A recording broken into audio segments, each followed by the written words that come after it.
ഇപ്പോൾ ഞങ്ങളുടെ പ്രതിനിധി ആദിൽ നിൽക്കുന്നത് പഹൽഗാമിലാണ്.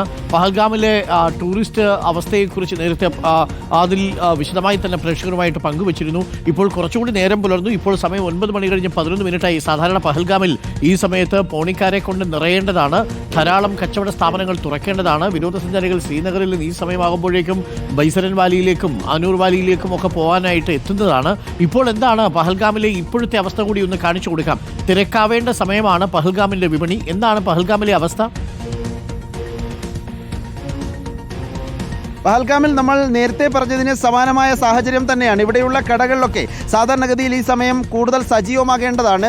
പക്ഷേ ഒരു തരത്തിലും ആളുകളൊന്നും കാണുന്നില്ല. ഈ തെരുവുകൾ കാണുമ്പോൾ നമുക്കറിയാം ഇവിടെയൊക്കെ വഴിയോര കച്ചവടക്കാരെ കൊണ്ട് നിറയേണ്ട സ്ഥലമാണ്. നിരവധി ആളുകൾ, സീസണാണ് എന്നുള്ളതാണ്, ഇപ്പോൾ വലിയ സീസണാണ്. ആ സീസണിൽ ഒരുപാട് വരുമാനമുണ്ടാക്കാൻ കഴിയുന്ന സാഹചര്യം ഇവിടുത്തെ പ്രദേശവാസികൾക്കുണ്ടായിരുന്നു. പക്ഷേ ഇവിടുത്തെ ദൃശ്യങ്ങൾ കാണുമ്പോൾ ഒരു സങ്കടം കൂടി തോന്നുന്ന സാഹചര്യമുണ്ട്. ഇതൊക്കെ ആളുകൾ നിറഞ്ഞിരിക്കുന്ന ഹോട്ടലുകളാണ്. ആ ഹോട്ടലുകളിലൊക്കെ ആരുമില്ല. ഇവിടുത്തെ ജീവനക്കാർ മാത്രം ഇരിക്കുന്ന കാഴ്ച നമ്മൾ കാണുന്നുണ്ട്.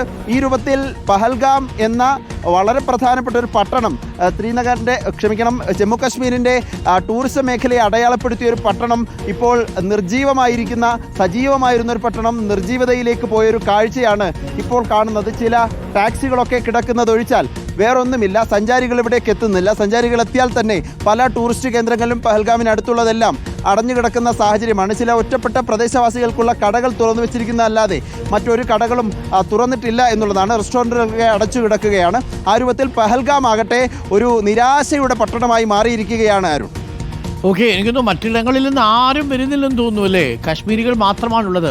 അതിന് പിന്നിൽ കാണുന്ന ചെറിയ ധാബയിലും ഇതേപോലെ അവിടുത്തെ കാശ്മീരി സുഹൃത്തുക്കൾ മാത്രമേ നമുക്കവരെ കാണാൻ കഴിയുന്നുള്ളൂ. മറ്റിടങ്ങളിൽ നിന്ന് വരുന്ന ആരെയും കാണാൻ പറ്റുന്നില്ല. ശരിക്കും പറഞ്ഞാൽ ഇന്നിപ്പോൾ പഹൽഗാമിൽ വന്നാൽ വേറെ എങ്ങോട്ടും പോകാനും കഴിയില്ലല്ലേ?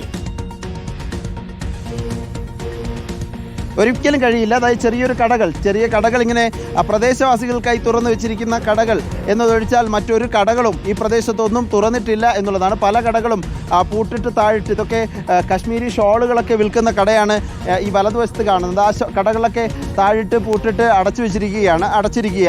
ആ രൂപത്തിൽ പല പ്രധാനപ്പെട്ട ടൂറിസ്റ്റുകളെ ലക്ഷ്യമിട്ടാണ് ഇവിടെ കടകൾ തുടങ്ങുകയും ഈ പട്ടണം ഇങ്ങനെ വികസിച്ച് വരികയും ചെയ്തത്. പക്ഷേ ഈ ഭീകരാക്രമണത്തിന് പിന്നാലെ ആ സാഹചര്യമൊക്കെ അവസാനിച്ചു ഒരു പരിധിവരെ എന്നുള്ളതാണ്. ഇനി ഭീകരരെ പിടിച്ച ശേഷമായിരിക്കും സ്വാഭാവികമായും തുറന്നു കൊടുക്കുക. പ്രത്യേക സുരക്ഷാ ഓഡിറ്റൊക്കെ നടത്തിയ ശേഷമാകും അങ്ങനെ ഒരു തീരുമാനത്തിലേക്ക് പോവുക. ശരി, എന്തായാലും കൂടുതൽ വിവരങ്ങൾ ശേഖരിക്കുക. അതിൽ പാലോടാണ് ഇപ്പോൾ നമുക്കൊപ്പം പഹൽഗാമിൽ നിന്ന് ചേർന്നത്. സാധാരണ ഈ സമയമൊക്കെ ആവുമ്പോഴേക്കും പഹൽഗാം നല്ല ടൂറിസ്റ്റ് തിരക്ക് കൂടുതലെന്നൊരു സമയമാണ്. ബൈസരൻ വാലിയിലേക്കൊക്കെ പോകുന്നത്, അതിരാവിലെ തന്നെ പോകുന്നവർ ഇവിടുന്നൊരു 1.5 മണിക്കൂർ സഞ്ചരിച്ചതിന് ശേഷം മാത്രമേ ബൈസരൻ വാലിയിൽ എത്താൻ പറ്റൂ. ഒരു 10-11 മണിക്കൊക്കെ അവിടെ എത്തണമെങ്കിൽ 9 മണിക്ക് ഇവിടുന്ന് യാത്ര പുറപ്പെടണം. അങ്ങനെയാണ് സാധാരണ ശ്രീനഗറിലെ ടൂർ പാക്കേജുകൾ പ്ലാൻ ചെയ്യുന്നത്. അതിനുശേഷം മടങ്ങിയെത്തണം. മറ്റൊരു വാലിയോ ഡോർ വാലി, പിന്നൊന്ന് ഈ അമർനാഥ് കേവ്സ്, ഇങ്ങനെയുള്ള സ്ഥലങ്ങളിലൊക്കെ പോയി തിരിച്ച് പഹൽഗാമിൽ താമസിക്കുകയോ അതല്ലെങ്കിൽ വൈകുന്നേരത്തോടു കൂടി ശ്രീനഗറിലേക്ക് മടങ്ങുകയോ ആണ് സാധാരണ ആളുകൾ ചെയ്യാറ്. പക്ഷേ ഇപ്പോൾ എത്തുന്ന സമയത്ത് ഒരു ടൂറിസ്റ്റും അവിടെ എത്താൻ കഴിയുന്നില്ല.